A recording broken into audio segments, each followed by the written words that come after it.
speaking to Quraysh in a different way than he spoke to what? The people of Medina. Medina, ayahs have to be long, explanation, why, wisdom. And one of the companions grabbed Umar by the garments, and he told him, Ya Amir al-Mu'mineen, watch what you say. And you give a reminder to a certain audience, and that video gets taken and gets put on YouTube. Now the audience is everyone. And everyone understands different what you're saying. And then a snippet is made, and you all know the story. This is the first time he's hearing the hadith from the Prophet. So he goes, listen, I like what I heard. The wordings, the structure, the eloquence of the person who said this. Because this is the Prophet who said this. He said, I want to learn this knowledge. من يريد الله به خيرا يفقهه في الدين. And there's something special I want you guys to know about the Quran that came down in Meccan period versus the ones that came down in Madina period. The Quran that came down in Makkah came down to Arabs who were very eloquent speakers. Quraysh were very eloquent speakers. Because why were they very eloquent speakers? Quraysh, the people the Prophet was from, is because they were the custodians of the Kaaba. They used to look after the Kaaba. So all the tribes would come and they would pick the best words that they use and they would borrow it, and they made the best flavor, the best language for themselves. Make sense? So they were considered to be the most, the purest, the most eloquent speakers of the Arabic language, Quraysh. Now, the surahs that came down in Mecca, Allah does not speak in length. Because the people are eloquent, they understand it quickly. Make sense? So when you look at the Meccan surahs, you see they're very short verses. They don't need explanations and clarifications. Because they're already what? Eloquent. They can read between the lines. They know what the word means and what it implies. This teaches us how you should speak to the audience that you're speaking to and formulate your words accordingly. Allah is speaking to Quraysh in a different way than he spoke to what? The people of Medina. Medina, ayahs have to be long, explanation, why, wisdom, etc. Make sense? Because in Medina, many people came. They have different questions. They have more doubts. Does that make sense? Yes. Then, even the person who is preaching Islam in one country doesn't mean it's going to fit for another country. When you're talking to an Western audience, it's different when you're talking to the Middle East or a Muslim country audience.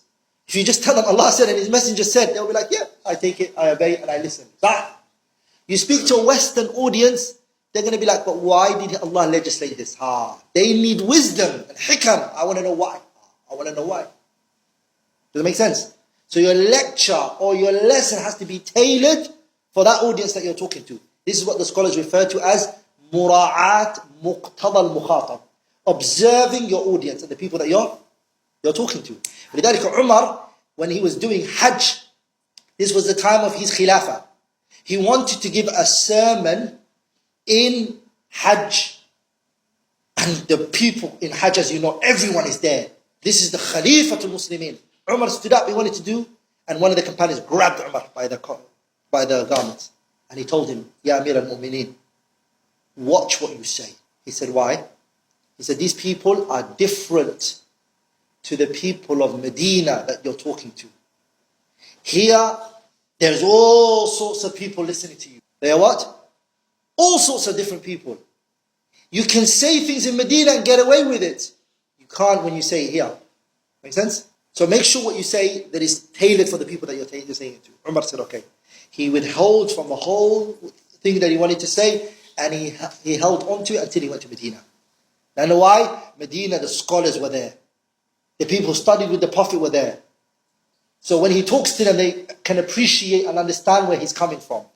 That's why you suffer a lot when you teach online. And you give a reminder to a certain audience, and that video gets taken and gets put on YouTube. Now the audience is everyone. And everyone understands different what you're saying. And then a snippet is made, and you all know the story. Make sense? So that's why when you're talking, the audience are very important, and we learn that from Allah. Let me just go back to one story about observing who you talk to.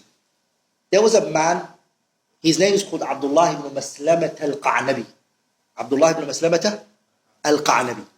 At this moment, he's nothing. No one knows him. He's in a house, drinking alcohol, enjoying himself, having fun. Then he hears the people all running. He hears all the people running. He says to them, where are you guys running to? They said, there's a man who has come into the city. He's a big scholar.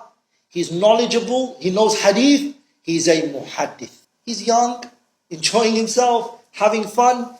He said, what's a muhaddith? What does a muhaddith do? They said, he narrates the hadith of the Prophet. He goes, really? Oh. He went to this man who everyone was running to. And when he came to him, he said to him, who are you? He said, my name is Shu'bah ibn Hajjaj Abu Bistam al-Ataki, one of the giants of hadith. Giants of hadith. He said, I heard that you narrate from the Prophet sallallahu alaihi wasallam. I heard that you have narrations that you say the Prophet said them. And you're a muhaddith. That's what I heard. Can you tell me one hadith? Tell me something. So he looks at him. He looks at his form. He has to choose from the thousands of hadith he has in his head. He has to select one that is appropriate for him. صح? It's called what? Mura'at muqtada al-mukhatab. And he wants to tell him a hadith that can change his life, right? So he thinks about it. And then he tells him the famous hadith of the Prophet ﷺ where he said, إِنَّ مِمَّا أَدْرَكَ النَّاسِ مِنْ كَلَامِ النُّبُوَّةِ الْأُولَى إِذَا لَمْ تَسْتَحِي فَاسْنَعْ مَا شِئْتَ. The Prophet Muhammad ﷺ said in the hadith that from the greatest words that was taken from the previous nations is that if you're not shy, do as you wish. Shyness is what stops a person from doing haram. If you don't have shyness, do as you wish. He heard this and it really hit his heart. It shaped him. It resonated with him. And he kept repeating it. إِنَّ مِمَّا أَدْرَكَ النَّاسِ مِنْ كَلَامِ النُّبُوَّةِ الْأُولَى إِذَا لَمْ تَسْتَحِي فَاسْنَعْ مَا شِئْتَ. And he put his head down. He said, this is the first time he's hearing a hadith from the Prophet. So he goes, listen, I like what I heard. The wordings, the structure, the eloquence of the person who said this. This is the Prophet who said this. He said, I want to learn this knowledge. He took his bag and he asked the people of the city, who is the most knowledgeable man of hadith that I can go to and take from?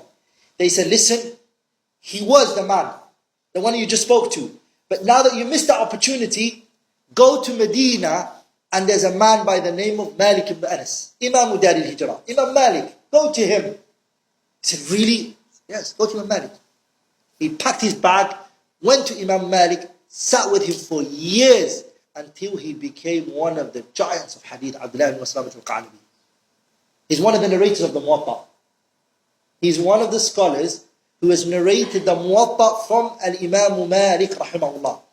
ولذلك Abdullah ibn Maslamat al-Qanabi has never narrated from Abu al-Hajjaj, Hajjaj ibn Abu Bistam al-Ataki, Shu'bah ibn Hajjaj. He never narrated from him any hadith except this one hadith, remember?